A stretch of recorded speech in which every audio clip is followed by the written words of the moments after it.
আরেকটা প্রজাতি বের হবে, এর নাম ইয়াজুজ আর মাজুজ। নাম শুনেছেন? এই যে এই সূরার মধ্যেই আছে, এই সূরা কাহাফের কথা বললাম না, সূরা কাহাফের পিছনের দিকে আছে ইন্না ইয়াজুজ ওয়া মাজুজ মুফসিদুনা ফিল আরদ। যুলকারনাইন বাদশার কথা পড়বেন, তিনি এই যে দেয়াল নির্মাণ করে দিয়েছিলেন লোহা এবং তামা দিয়ে, মনে আছে, পড়েছেন? আচ্ছা, এই ইয়াজুজ আর মাজুজ যখন বের হবে, পৃথিবীর পানি খেয়ে শেষ করে ফেলে দিবে। এর এত বেশি হিংস্র হবে যে এদের সাথে লড়াই করার মতো ক্ষমতা কোনো মানুষেরই থাকবে না। এমনকি ঈসা আলাইহিস সালামেরও নয়। ঈসা আলাইহিস সালাম তুর পাহাড়ে চলে যাবেন মুসলিমদেরকে নিয়ে, তুর পাহাড়ের ভিতরে মুসলিমরা সেখানে লুকিয়ে থাকবে, পৃথিবীর মেসাকার অবস্থা হয়ে যাবে, পৃথিবীর পানি খেয়ে শেষ করে ফেলে দিবে হিংস্র প্রজাতি। তখন ঈসা আলাইহিস সালাম আল্লাহর কাছে দোয়া করবেন, আল্লাহ এই বিভৎস জাতিকে ধ্বংস করো। আল্লাহ রাব্বুল আলামিন তখন ওই ইয়াজুজ আর মাজুজের এই কাঁধে, ঠিক কাঁধের মাঝখানে একটা ভাইরাস জন্ম দিবেন। কি জন্ম দিবেন? ওই যে বলি না মহামারীর ভাইরাস, অমুক ভাইরাস তমুক ভাইরাস, এই ভাইরাস আরও সামনে আছে বাকি এখন। ওই ভাইরাসে, ওই পোকায়, ওই ব্যাকটেরিয়া বা যেটাই হোক আল্লাহ পাক যাই দিবেন, এতে করে ইয়াজুজ আর মাজুজের পুরো প্রজাতি ধপ ধপ ধপ ধপ করে মারা যাবে। মানে এটা ছোঁয়াচে রোগ হবে। কি রোগ হবে? ছোঁয়াচে। ঠিক যেমন আমরা একটু করোনায় দেখলাম না, একজন থেকে আরেকজন, একজন থেকে আরেকজন, এরকম জিনিস চলবে আরও বিশ্বে। আর এখনকার নতুন রিসার্চ হচ্ছে ওই সাইবেরিয়া অঞ্চলের যে বরফগুলো আছে না, ওর নিচে এই 1 লাখ বছর, 1.5 লাখ বছর, 2 লাখ বছর আগের ভাইরাসগুলো নতুন করে জায়গা শুরু করেছে। হ্যাঁ, এগুলো বিজ্ঞানীরা বলছেন যে এগুলো আবার কোন দিন জানি পৃথিবীতে আত্মপ্রকাশ করা শুরু হয়। সব কিছুই ঘটবে। বিশ্বটার খুব রহস্য আছে, বিশ্বটার অনেক রহস্য আছে। আল্লাহ পাক এগুলো খেলার ছলে সৃষ্টি করেন নাই, পরীক্ষা। লিয়াবলুয়াকুম আইয়ুকুম আহসানু আমালা, আল্লাহ পাক বলেছেন। এরপরে ইয়াজুজ আর মাজুজের সব প্রজাতি মারা যাবে। নবীজি বলছেন জমিনে কোনো জায়গায় ফাঁকা থাকবে না, সমস্ত জায়গাতেই ওদের দেহ পড়ে থাকবে। আল্লাহু আকবার। এরপরে ঈসা আলাইহিস সালাম আল্লাহকে বলবেন, আল্লাহ জমিনটাকে পবিত্র করে দাও। আল্লাহ পাক কি করবেন জানেন? বড় বড় নখরওয়ালা, বড় বড় নখ আছে, নখ দেখেছেন? বড় বড় নখওয়ালা একটা স্পেশাল প্রজাতির পাখি আল্লাহ পাঠাবেন। কি পাঠাবেন? পাখি। এটা কোন পাখি, কি নাম আমরা জানি না, মহাবিশ্বের কোন জায়গা থেকে আসবে তাও জানি না, পৃথিবীতে আসে কিনা তাও জানি না, আল্লাহ পাঠাবেন। আবাবিল, তয়রন আবাবিল যখন আল্লাহ পাখি পাঠিয়েছিলেন না, ও আরসালা আলাইহিম তয়রন আবাবিল, আসলে ওই পাখির নাম কিন্তু আবাবিল না, আবাবিল মানে হচ্ছে ঝাঁকে ঝাঁকে। তো ওই পাখি কি আর দেখা গেছে? ওই রকম করে পাথর কেউ নিক্ষেপ করেছে? আর ঠিক এরকম করে এই এক শ্রেণীর পাখি আল্লাহ পাঠাবেন যাদের নখগুলো খুব বড় বড় হবে, বিশাল বিশাল নখ। এই নখগুলো দিয়ে তারা দেহগুলোকে উঠাবে, উঠিয়ে নিয়ে কোথায় যে ফেলে দেবে আল্লাহ ভালো জানেন। সুবহানাল্লাহ, আল্লাহু আকবার। আল্লাহ পাক বিশ্বে কত কি বাকি রেখেছেন। এরপরে আল্লাহ পাক কি করবেন জানেন? আল্লাহ পাক বৃষ্টি বর্ষণ করবেন। এত বেশি বৃষ্টি হবে, এত বৃষ্টি হবে, জমিন ধুয়ে পরিষ্কার হয়ে যাবে। হাদিসে আসছে জমিন চকচক করবে, জমিটা পরিষ্কার হয়ে চকচক করতে থাকবে। এরপরে কারণ ওই ভাইরাস তো ধুইতে হবে না, ভাইরাসকে ধুয়ে সাফ করতে হবে। তারপরে ঈসা আলাইহিস সালামের সময়ে বলা হচ্ছে, তার সময়ে একটা ডালিম দেখেছেন কিনা? আনার ডালিম, এই ডালিমের যে খোসা হয় না, এই ডালিমের খোসার নিচে একটা পুরো পরিবার আশ্রয় নিতে পারবে। কি বুঝলেন? এত বড় বড় ফল হবে, এত বরকত হবে জমিনের মধ্যে। কখন বরকত হয়? যখন একটা জনপদের অধিবাসীরা আল্লাহর সামনে আত্মসমর্পণ করে, তখন আল্লাহ বরকত দেয়। আমরা কি আত্মসমর্পণ করছি? এই জন্যই তো অর্থনৈতিক মন্দা চলছে। এমনি নাকি? সুদ খাচ্ছেন, দিব্যি ঘুষ খাচ্ছেন, দুর্নীতি করছেন, জেনা করছেন, মানুষের সম্পদ আত্মসাৎ করছেন, মাপে কম দিচ্ছেন, আবার নামাজও পড়ছেন, মাশাআল্লাহ। তো বরকত কোত্থেকে আসবে? তো বরকত কখন আসে? যখন একটা কম আল্লাহর সামনে সম্পূর্ণ আত্মসমর্পণ। একটা ডালিম হবে, এটা রূপকথা নয়, এগুলা গাল গল্প বলছি না। এই প্রতিটা কথা আল্লাহ পাকের ওহী থেকে আসছে, এর একটা কথা মিথ্যা হবে না ইনশাআল্লাহ তাআলা।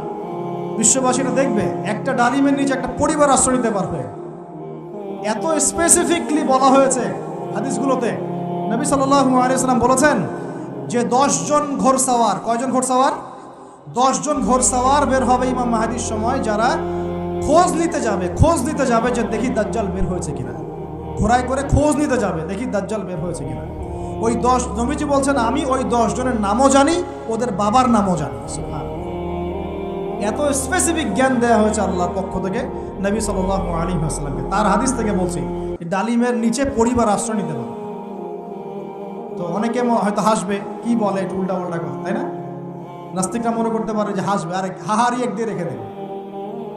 এখন মানুষ ফেসবুকের মতো চিন্তা করে, ফেসবুকের মতো হাসে, ফেসবুকের মতো কাঁদে, মানুষ এখন রোবটিক হয়ে গেছে, ঠিক আছে? আচ্ছা, তো এরপর কি? এরপরে বরকতের এই সময়টা শেষ হয়ে যাবে কখন? যখন মানুষ আবার সেই জেনা, পাপ, শিরিক, কুফর এগুলোতে লিপ্ত হবে। আল্লাহ রাসূল বলছেন এমন একটা মানুষও বাকি থাকবে না, একটা মানুষও না যে খালি লা ইলাহা ইল্লাল্লাহ কালিমাটা পড়তে জানে, এমন একটা মানুষও বাকি থাকবে না। বলেন না, ওরা হবে এই পৃথিবীর সবচেয়ে নিকৃষ্ট মানুষ। ওদের চেয়ে নিকৃষ্ট কোনো মানুষ এই পৃথিবীতে হবে।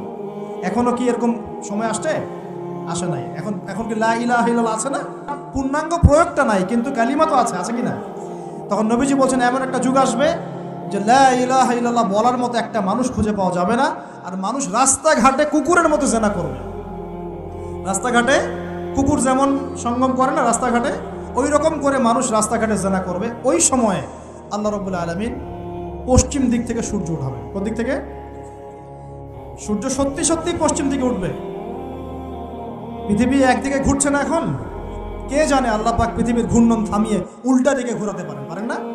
অবশ্যই পারেন। আল্লাহ পাকের জন্য এটা খালি বলা কুন ফায়াকুন, হও হয়ে যাও। পুরো বিশ্বের বড় বড় ডিপার্টমেন্টগুলো কারা নিয়ন্ত্রণ করছে? আমরা নিয়ন্ত্রণ করছি? জি না। এমনকি খ্রিস্টানরাও নিয়ন্ত্রণ করছে না, বরং ওরাই নিয়ন্ত্রণ করছে। আপনাকে গভীরে ঢুকতে হবে। তো তার মানে সে আত্মপ্রকাশ না করলেও তার অনুসারীরা তো মাশাআল্লাহ শক্তিশালী হয়ে গেছে কিনা? তার মানে সময় কাছে না দূরে? কাছে। এটা বোঝার জন্য কি ভবিষ্যৎবাণী করা লাগে, গণক হওয়া লাগে, জ্যোতিষী হওয়া লাগে? এটা বোঝার জন্য কোরআন সুন্নাহর সাথে শেষ জামানা স্টাডি করলেই হয়।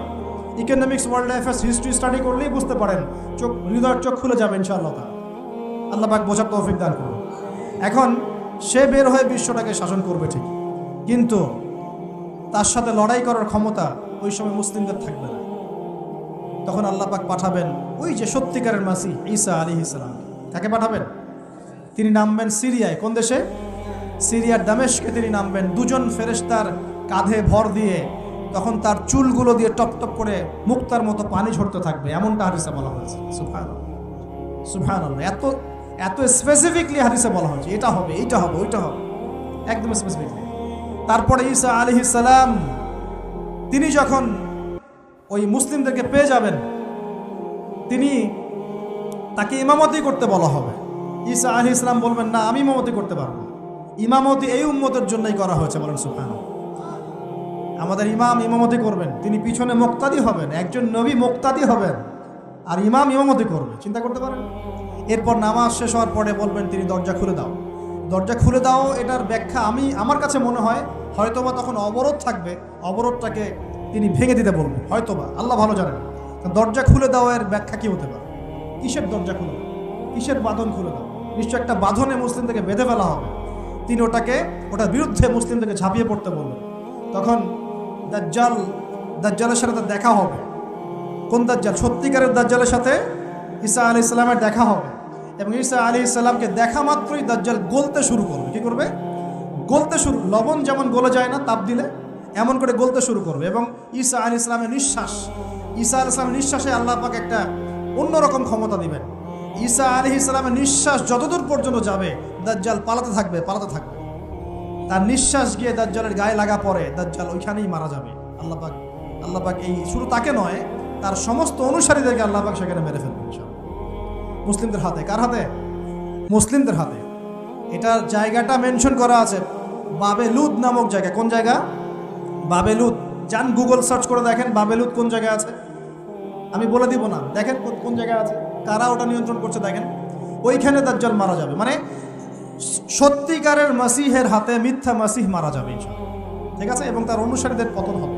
এরপরে ঈসা আলাইহিস সালাম এই ক্ষমতাটা দখল করবেন এবং সারা বিশ্বে তিনি শান্তি শৃঙ্খলা কায়েম করবেন। একজন ন্যায়পরায়ণ শাসক হবেন ইনশাআল্লাহ। এবং তিনি নতুন কোনো শরীয়ত নিয়ে আসবেন না, উম্মতে মুহাম্মাদের শরীয়ত কায়েম থাকবে ইনশাআল্লাহ। এরপরে 40 বছর তিনি রাজত্ব করবেন। কত বছর?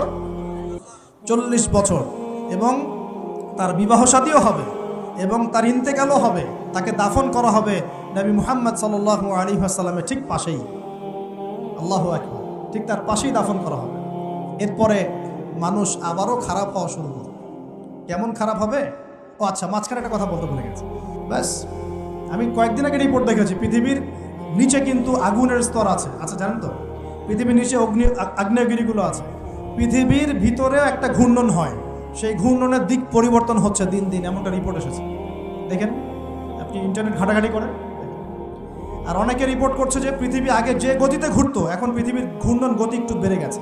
দেখেন রিপোর্ট দেখেন, ঘূর্ণন গতি বেড়ে যাওয়ার মানে হচ্ছে টাইম দ্রুত পাস করবে। আর শেষ জামানার হাদিস এটাও আছে, সময় দ্রুত পাস করবে, আছে না? এটা হাদিস আসছে। তো প্রিয় ভাইরা, এই সময় মানুষ খারাপ হওয়া শুরু করার পরে এমন খারাপ হবে, আল্লাহর নাম নেওয়ার মতো কোনো মানুষ থাকবে না, আল্লাহ আল্লাহ বলার মতো কোনো মানুষ থাকবে না। তখন পশ্চিম দিক থেকে সূর্য উঠবে। কিভাবে কিয়ামত হবে নবী